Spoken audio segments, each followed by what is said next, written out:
8 مارچ 2022 یہ وہ تاریخ ہے جب اپوزیشن گروپ کی ایک بڑی پارٹی مسلم لیگ نون کی spoke person Maryam Aurangzeb T V پہ اعلان کرتی ہیں کہ پرائم منسٹر عمران خان کے خلاف نو کانفیڈنس موشن کو نیشنل اسمبلی کے اسپیکر آفس میں جمع کرا دیا گیا ہے۔ یہ موشن پاکستان ڈیموکریٹک موومنٹ جو کہ 9 اپوزیشن پارٹیز کا الائنس ہے اور پاکستان پیپلز پارٹی کی جانب سے جمع کرایا گیا ہے۔ اور اب اپوزیشن یہ دعویٰ کرتی نظر آتی ہے کہ پرائم منسٹر عمران خان کے دن اب گنے جا چکے ہیں۔ کیا کسی بھی پرائم منسٹر کو گھر بھیجنا اتنا ہی آسان ہے؟ یہ نو کانفیڈنس ووٹ ہوتا کیا ہے اور یہ کیسے کام کرتا ہے؟ اس وقت گورنمنٹ اور اپوزیشن کے پاس کیا کیا وہ آپشنز ہیں جس کو استعمال کر کے وہ اپنے آپ کو کامیاب کروا سکتی ہیں؟ چلیے جاننے کی کوشش کرتے ہیں آسان زبان میں اس ویڈیو میں۔ اپوزیشن جماعتوں نے وزیر اعظم کے خلاف تحریک عدم اعتماد اور قومی اسمبلی کا اجلاس بلانے کی ریکوزیشن اسمبلی سیکریٹریٹ میں جمع کرا دی ہے۔ عمران خان بائے بائے اور ہمیشہ کے لیے بائے بائے۔ عمران اپنا اکثریت کھو چکا ہے، ان کی جو سیاسی موت آئی ہے انہوں نے عدم اعتماد کر دیا۔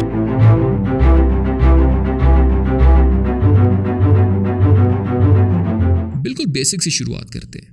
پاکستان کی نیشنل اسمبلی ٹوٹل 342 ممبرز پر مشتمل ہے، جن میں 272 جنرل سیٹس ہیں، 60 سیٹس کو خواتین کے لیے ریزرو کیا گیا ہے اور 10 سیٹس کو نان مسلمز کے لیے۔ ان سیٹس کو تمام صوبوں اور دارالحکومت اسلام آباد میں ڈسٹریبیوٹ کیا گیا ہے، جو کہ آپ اس تصویر میں دیکھ بھی سکتے ہیں۔ یہ ڈسٹریبیوشن پاپولیشن کی ڈینسٹی کے مطابق کی گئی ہے۔ مثال کے طور پر پنجاب پاکستان کا سب سے زیادہ آبادی والا صوبہ ہے، اس لیے اس کی سیٹس بھی زیادہ ہیں، اور بلوچستان آبادی میں سب سے کم، اس لیے سیٹس بھی اسی حساب سے کم ایلوکیٹ کی گئی ہیں۔ جنرل سیٹس کے ایم این ایز وہ ہوتے ہیں جو جنرل الیکشن میں اپنے اپنے حلقوں میں کامیابی حاصل کرتے ہیں۔ یہ ایم این ایز کسی بھی پولیٹیکل پارٹی کے ممبر یا انڈیپینڈنٹ کینڈیڈیٹ بھی ہو سکتے ہیں۔ ریزروڈ سیٹس جن میں خواتین اور نان مسلمز کی سیٹس شامل ہیں، پولیٹیکل پارٹیز کو ان کی جنرل سیٹس میں پروپورشنل ریپرزنٹیشن کے حساب سے بانٹی جاتی ہیں۔ مثلا ایک پارٹی کی ایک صوبے میں جنرل سیٹس کے حساب سے اس کو ریزرو سیٹس بھی ایلوکیٹ کی جائیں گی۔ اب اگر براڈلی دیکھا جائے تو ان 342 ایم این ایز کو 2 بڑے گروپس میں ڈیوائڈ کیا جا سکتا ہے، گورنمنٹ بینچز اور اپوزیشن بینچز، اور ان میں سے پرائم منسٹر وہی ایم این اے بنتا ہے جس کے پاس سمپل میجورٹی یا سادہ زبان میں جس کے پاس منیمم 172 ایم این ایز کی سپورٹ ہو۔ اگر کینڈیڈیٹ کو 172 یا اس سے زیادہ ووٹ مل جائیں تو وہ پرائم منسٹر یا لیڈر آف دا ہاؤس بن جاتا ہے۔ اب آتے ہیں کہ یہ تحریک عدم اعتماد یا ووٹ آف نو کانفیڈنس ہے کیا؟ سادہ زبان میں سمجھایا جائے تو جب ایم این ایز کی ایک خاص تعداد اگر پرائم منسٹر پر کانفیڈنس کھو بیٹھے یا سمجھے کہ پرائم منسٹر کو اپنا آفس چھوڑ دینا چاہیے، جس کی وجہ کچھ بھی ہو سکتی ہے، تو وہ اسپیکر اسمبلی سے ریکویسٹ کر سکتی ہے نو کانفیڈنس ووٹ کروانے کا، اور اگر پرائم منسٹر کو 172 یا اس سے زیادہ ووٹ مل جائیں تو پرائم منسٹر کو اپنی سیٹ چھوڑنی پڑتی ہے اور اسپیکر اسمبلی پھر دوبارہ سے پرائم منسٹر کے لیے ووٹنگ کرواتا ہے۔ اب بات کرتے ہیں کہ تحریک عدم اعتماد یا ووٹ آف نو کانفیڈنس کا مکمل پروسیجر کیا ہے۔ اب سب سے پہلے دیکھا جاتا ہے کہ نیشنل اسمبلی کا اجلاس ہو رہا ہے کہ نہیں ہو رہا۔ اگر اجلاس نہیں ہو رہا تو پہلا قدم آئین پاکستان کے آرٹیکل 54 کے تحت اجلاس کو بلانا ہوگا۔ اس آرٹیکل کے مطابق کم سے کم 1/4 یا 1/4 of total MNAs اجلاس کو بلانے کی درخواست پر سائن کرتے ہیں اور اسپیکر صاحب کو جمع کراتے ہیں۔ اب اس کے بعد اسپیکر صاحب کے پاس تقریباً 14 دن ہوتے ہیں جس کے اندر وہ نیشنل اسمبلی کا اجلاس بلا سکتے ہیں۔ اب جب اجلاس کو بلا لیا جاتا ہے تو کم سے کم ٹوٹل ایم این ایز کے 20% جو کہ حالیہ صورتحال میں تقریباً 68 ایم این ایز بنتے ہیں، وہ ایک ریزولوشن یا درخواست اسپیکر صاحب کو جمع کراتے ہیں کہ پرائم منسٹر اس اسمبلی کا کانفیڈنس کھو چکے ہیں، اس لیے پوری اسمبلی میں عدم اعتماد یا نو کانفیڈنس کی ووٹنگ کروائی جائے۔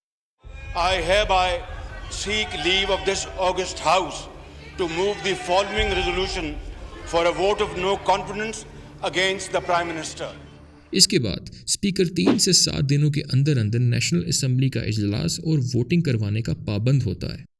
ووٹنگ والے دن ووٹنگ پروسیس شروع ہونے سے پہلے اسپیکر 5 منٹس کے لیے اسمبلی میں گھنٹی بجواتے ہیں، اور اس گھنٹی کا مقصد یہ ہوتا ہے کہ ووٹنگ کا پروسیس شروع ہونے والا ہے، لہٰذا کوئی ایم این اے اسمبلی کے باہر ہے تو وہ اندر آ جائے۔ اس کے بعد اسمبلی کے دروازے بند کر دیے جاتے ہیں اور ووٹنگ کا عمل شروع ہوتا ہے۔ Speaker national assembly MNAs کو 2 دروازوں کے بارے میں بتاتے ہیں۔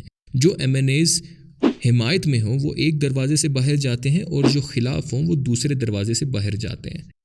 جو ایم این اے دروازے کو عبور کرتا ہے تو اس کا نام نوٹ کر لیا جاتا ہے، جس کے بعد نتیجہ کیلکولیٹ کر کے اسپیکر صاحب کو پیش کر دیا جاتا ہے۔ اب ووٹ آف نو کانفیڈنس کامیاب ہو جائے تو اسپیکر پاکستان کے صدر کو انفارم کرتا ہے اور پرائم منسٹر اپنے عہدے سے الگ ہو جاتا ہے۔ اس کے ساتھ ساتھ پرائم منسٹر کی کیبنٹ کے منسٹرز اور ایڈوائزرز تمام ختم ہو جاتے ہیں۔ اس کے بعد اسپیکر نیا پرائم منسٹر کے لیے نئی ووٹنگ کا پروسیس شروع کرتا ہے۔ اب اگر ووٹ آف نو کانفیڈنس کامیاب نہ ہو تو پرائم منسٹر پہلے کی طرح اپنی ذمہ داریاں جاری رکھتا ہے اور اپوزیشن اگلے 6 مہینے تک دوبارہ ووٹ آف نو کانفیڈنس جمع نہیں کرا سکتی۔ اب موجودہ حالات کیا ہے اس پر تھوڑی سی نظر ڈالتے ہیں۔ پریزنٹلی ٹوٹل 342 سیٹس ہیں نیشنل اسمبلی میں، جس میں سے ایک سیٹ پی ٹی آئی کے ایم این اے خیال زمان صاحب کے انتقال کے بعد خالی ہے، جس پر ابھی الیکشن ہونا باقی ہے۔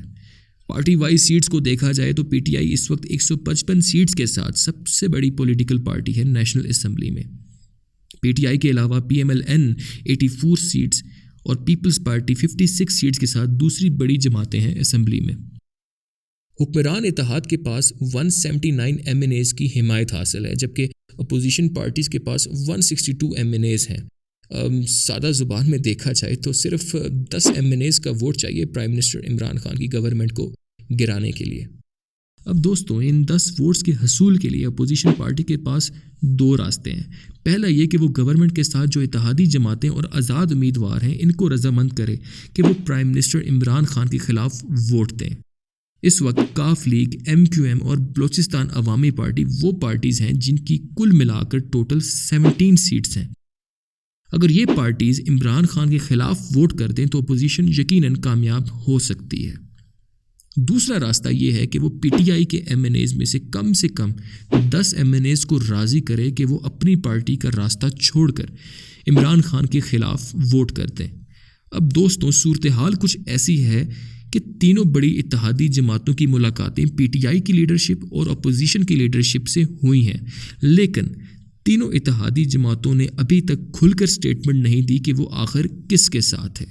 اس کے برعکس گورنمنٹ اور اپوزیشن دونوں دعویٰ کر رہی ہیں کہ تینوں جماعتیں ووٹنگ کے دن ان کا ساتھ دیں گی۔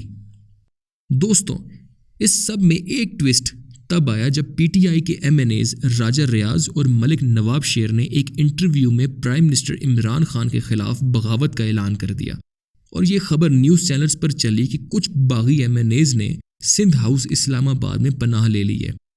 ان ایم این ایز کی فوٹیجز بھی ٹی وی چینلز پر چلتی رہیں۔ راجہ ریاض صاحب نے دعویٰ کیا کہ تقریباً 24 ایم این ایز ان کے ساتھ سندھ ہاؤس میں ہیں، اور ان کے علاوہ بھی اور بھی ایم این ایز ہیں جو کہ ان سے رابطے میں ہیں۔ پاکستانی نیوز چینلز کے سورسز بتاتے ہیں کہ تقریباً 12 ناراض ایم این ایز اس وقت سندھ ہاؤس میں موجود ہیں، اور گورنمنٹ بھی اس چیز کو مان چکی ہے۔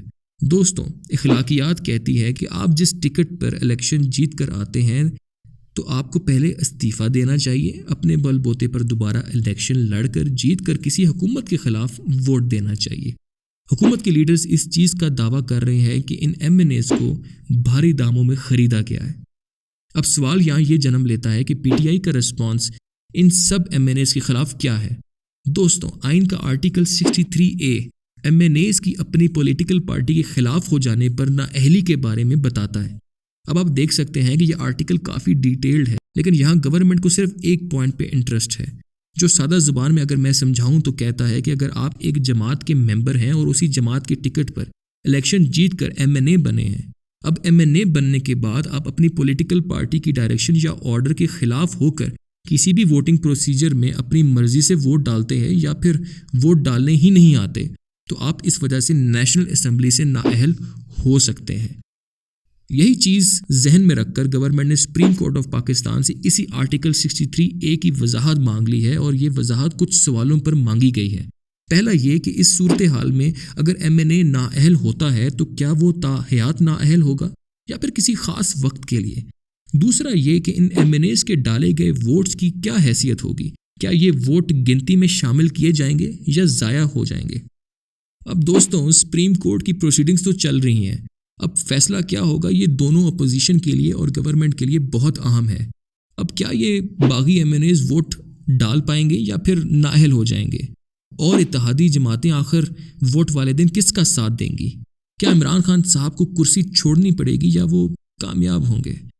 دوستوں فیصلہ تو کچھ دنوں میں معلوم ہو ہی جائے گا، لیکن آپ کا کیا خیال ہے مجھے کمنٹس میں ضرور بتائیے گا.